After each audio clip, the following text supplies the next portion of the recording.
it's like almost like a ritual when you kind of get a bike that doesn't run and you have to go through all the steps to get it running again. Like, you know, fresh oil change, spark plugs, fresh fuel in it, just clean everything out, sort the carbs out. And then when it springs to life, it's just like a bit of a magic moment. Like, okay, this bike hasn't probably run for like 10 years. Yeah. And then once you kind of get it running and you can start, you know, getting it running properly, tuning it and stuff like that, and then you're able to ride it, even though you plan on stripping it down straight away afterwards, it's kind of just like a bit of like a ritual for me, just to kind of get it working. But yeah, that was the same again with the XJ650. Got that running, full service, and a load of rust came from the exhaust. I don't know why. I think it was just because it was just like there. Blew out. Yeah, it blew out. Literally, it just peppered my room like a pepper grinder, just everywhere. It was horrible. But again, it was interesting to see.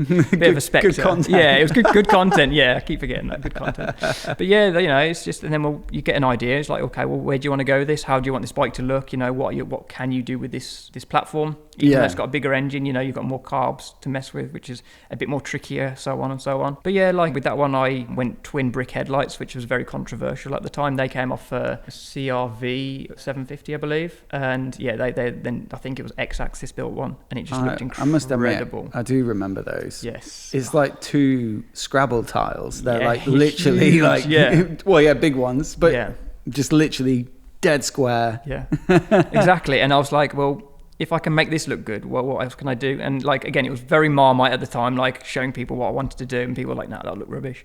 And it was like, even in the videos, people have said, you know, I saw you go down the route of putting these headlights on, and I didn't see the vision, but as they saw the finished bike, they were like, okay, yes, this makes sense. The kind of proportions of it, the way it looks, you know, just, again, I like to push the boundaries of what is acceptable almost. Is there anything more polarizing as well than headlights? Like, they just seem to really trigger people, or they love it or hate it. Definitely. Well, you know, because there's so many different types of headlights. Even more of the modern bikes, I tend to hate modern headlights because they always just look like a runny egg to me, some of them. Right.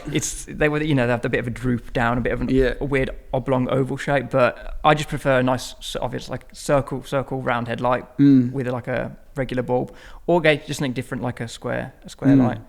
But yeah, it's like the face of the bike, I suppose. Yeah, it is. So that's why people, you know, either love or hate, probably. Definitely. But that was super interesting, that build, and definitely like a different direction.